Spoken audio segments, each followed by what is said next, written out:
So like sales, hated sales. People will be shocked to hear you say that. Hated it. I was in 5 sales jobs, was a disaster at all of them. Hated, absolutely hated it. But you're the master of sales. I am. I embrace the things I hate. Why were you bad at it? Why did you hate it? I didn't know, well, I was bad at it because nobody teaches anybody how to be good at sales. So I didn't know how to communicate to people, didn't know how to shake a hand, didn't know how to build rapport. I'm honest enough that I'm not going to lie to people. So the stuff I was being taught to do, I didn't like. They ask a question, you ask them a question. Slimy, dude.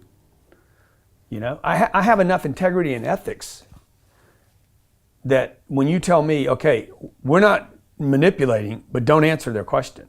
I'm like, well, dude, that is manipulation. And that's why I think a lot of people don't like sales, because of what's been taught for 100 years. So the blueprint's outdated. You got there and you're like... It was always wrong. Okay. It was wrong, and I believe it's why salespeople have such a high turnover, why so few people want to be called salespeople. I mean, you go through Harrods down there, you can't find a salesperson in the whole joint. You think salespeople are ostracized in America? Oh, dude, it's terrible here. It's terrible here. I mean, really. We've had books where Sell or Be Sold, we had to change some of the language in the book for it to be in bookshelves here. So like the word pressure can't be in there, persistence can't be in there. Like there's laws you guys actually have here that like... Go to Europe, it gets one step worse. Because it's this whole I'm ashamed of money and I don't want to talk, we can talk about that too. But so the sales blueprint, you get in, they give it to you, it's not working for you, it doesn't make sense for you. And you're like, I gotta make my own. Well, what happened was I was in a sales job. I got a college degree in accounting, and because you thought it would teach you about money and it didn't. Yeah, so I end up in this sales job. It's the only job I could get. And so I hate it, right? So I go to the treatment center. I come back out of the treatment center. I threw myself into it because it's the only thing I had. I still had so little self-esteem that there was no way I was going to go try to get another job. Yeah. Right? And I was terrified of using drugs again. So I'm like, I went back, the place where I was working, they took me back, and I threw myself into it. And it's interesting when you commit to something, little gifts just start automatically showing up. It's a phenomenal thing. It's happened my whole career. When I fully commit, somebody will bring me something.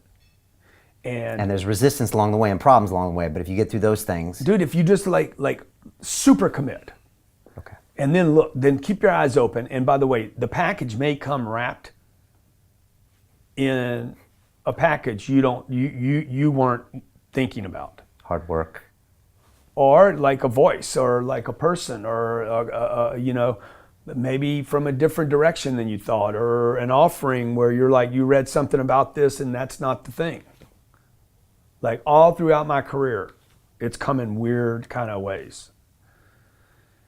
And so, like if you ask for help and somebody shows up at the door, maybe invite them in. Okay. Regardless of what the packaging is or what you've heard about it or whatever. That's really been beneficial to me. Okay, open mind. Keep your ears open. But not too open. Okay, because you don't want everybody's advice or you'll be mediocre again. You'll be lose your individuality.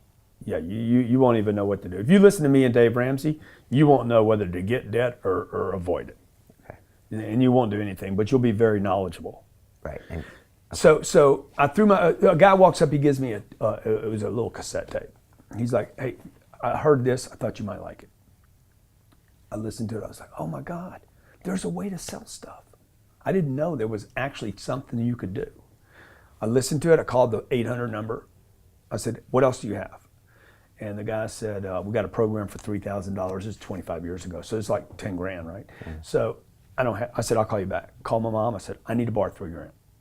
First money I ever borrowed outside of college. She gave me the $3 grand, and it changed my career. Wow. And then when I listened to this guy, and then I got this set of tapes, and I'd watch it on sales and how to be a salesman, how to negotiate. I'm like, this is what I'm going to end up doing for a living. I'm going to teach people how to do this. Because there was such a vacancy and a void of it years ago. But what happened was, what I didn't like was some of the trickery in it. What I did was went in over the years and removed the trickery and basically made transparency and the authenticity in sales the way to service people. And now that's become a multi-$100 million business for me. But it's still a dirty word for a lot of people. Will that change over time?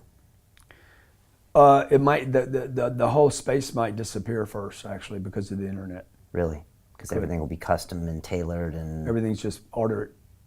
Really? You know, order online. Sales can't die, Grant. Well, Don't human opinions always need to be changed and challenged? I don't think it dies. Like you know, the strategy of negotiating with people. Like I do big deals today. Like, you know, I used to think a $20,000 deal was a big deal, but no, I'm working on $200 million deals today. So those deals are probably not going to be done over the internet. They're complicated. They require personalities and people, and anytime you involve people, then you have insecurities, and people have superiors to please, and then you got egos on the line, and it's the same thing at every level. Which is good, though. That's an opportunity for you. That's an opportunity. Okay, but you're So saying... at that level, like if you're going to negotiate your own deal, LeBron negotiates his own deals. You better know how to sell. Or you better just walk away. The ultimate is just walk away. Somebody else will offer you something else. But most people don't have that kind of marketability, right? So it's the everyday guy. I think some of the sales that will go away are the retail stores, like that kind of selling. Okay, gotcha. Where it used to just be the human touch point. Okay. So I think it's going to depend now on a click. Okay. You're still going to touch somebody and they're going to convince you this is the thing to buy or whatever, but some of that's going to go away, but you're still going to, the most important things in your life, you're still going to want to negotiate, find the right person, negotiate, like your job, you know, or opportunity. I got guys that work for me that are 33 years old, make $1 million a year. They negotiated the right deal for them, found the right guy. Negotiating isn't always about buying this piece of furniture, right? They negotiated with themselves as well as the marketplace. And found a deal that made everybody win. 5 years it took you to get out of rehab and make your first $1 million. Did you get all your self-esteem back? Because I know that takes time. From personal experience, I know it takes years. No. Money in many situations can actually increase the sensitivity to the lack of self. How so? Because, you know, you would think, first of all, I was so busy working. By the time I was 33, I think 31 or 32, somewhere in there. One day I looked up, I'm like, oh wow, I got $1 million. Nobody makes $1 million, right? You accumulate. Yeah, if you're shooting for $1 million, you won't get there, right? You accumulate. One day you're like, oh, I got $1 million in a bank account. That's what makes a millionaire. Everybody's gonna make $1 million. You make 50 grand a year for 20 years, you made $1 million. You know, but accumulating $1 million. Now I got $1 million, I'm like, damn, this is nothing. Which is like terrifying. There's a line in Wall Street where Bud Fox says, I never knew how poor I was until I started making a little bit of money. Yeah, exactly. I remember one year I made 650 grand. The guy looked at me, I was telling somebody, I said, I made 600 grand this year. And he's like, how do you live on that? I said, excuse me? He said, how do you live on that? How do you make sense of your potential at that? And are you bragging or complaining? He's like, I'm confused. And I'm like, fucking thank you so much. See you later. I got to get back to work. Because it was a wake-up call, man. I'm like, oh, wow, what's available out there? Is that a real estate guy?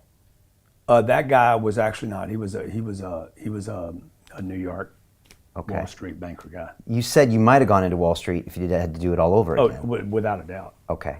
Yeah, I would definitely do like a hedge fund or, you know. Because it scales and there's tons of opportunity and there's things happening there. Yeah. Okay. But you went 5 years into sales and perfecting these techniques, and you got into real estate because you wanted a place to put your cash and put your instruments, right? Yeah. So the first business was me going out talking to companies. I was cold calling them, businesses around America in the major cities, saying, hey, I have another way to sell things. I want to show it to you. I just want to try it out with your staff and see what happens. And that. Are you good on the phone now? Are you getting pretty good? I'm doing on the phone. And you're pretty good. I'm saying I'm gonna be in town. I'm coming to town. Okay. And they don't know who I am. I have no name. I hadn't written any books. I have no creds. Nothing. Okay. Hey, my name's Grant. I'm coming to town. I'd like to meet you. I'd like to show you something. I'm not interested. Click. I'd still go see the guy. So I started building. That's when I really became a salesperson. I'm 31 to 33 years old, and I'm banging the phone 3 days, and then I show up in a city. Okay, that's what makes a salesperson, because it's cold calling and then showing up. It's and a getting cold through the call door. followed up by a visit. Hey, I called you the other day. You told me not to come by. Appreciate what you said. I just want to introduce myself, and the reason I'm in town. And then I'd go into my pitch, and I'm like, I'm going to have an event here 2 weeks from now. I'm not interested. I know you're not interested. How could you be? You don't have enough information to be interested. Like, that's where I learned to sell. Okay. It wasn't the 5 years before that. Okay. Like now I'm learning how to produce a lead, how to create interest, how to keep interest, how to persist in a cycle, how to hit a deadline, because every one of these events was 2 weeks later. Right. So But you need a deadline. Absolutely. I need a tight deadline. Right. We were talking about the webinars earlier before the interview, and so I learned how to do everything in very tight timelines. Where most people we just did an event, 2,200 people showed up. We marketed the entire event for 77 days, from idea to close of event was 77 days. Nobody does that. Most people take a year to do that event. Okay. So we did a 9,000 person event in under 9 months. Nobody hits these kind of targets. So what I was learning, what I didn't know back at 30 years old, was I was learning about the value of time, man, and pressure. And that had become literally like what has made my little thing here, or things, whether it's real estate or I'm off track from your question. But This is good. So the value of time, meaning compression of time. You can get much more in there than you think. Oh my God. Like I get more done in a day than anybody I know. All right. And by doing that, you're even much more effective. Well, yeah. I mean, your sales is more effective, and you're just compressing everything. Yeah, time is money, right? If time is money, and I'm compressing things. So a guy told me, I said, who do you think works harder, me or you? He's like, oh, he does. He's convinced he works harder than any person in the world. It's Gary V. Yeah. Me. I said, yeah, but who gets more done, dude? Who monetizes more faster? These are the bigger questions, not who works harder. It's who puts the branches and the pecans and the leaves in the bag without making the biggest mess. Like that is what a business is. It's not about making a mess or doing a bunch of work or looking all raggedy ass at the end of the day. It's how much can you get done with time, right? And that's a meme gone wrong on social media. I hustle, work all the time. It just means you're out there making a bunch of motions. Dude, like I don't want to hustle. I want to prosper. I don't want to grind. I want to create a machine that monetizes. I'm not shameful of money. I want money. I want a lot of money. I want to give money away. I want to raise a lot of money. And you can't do that if you're broke.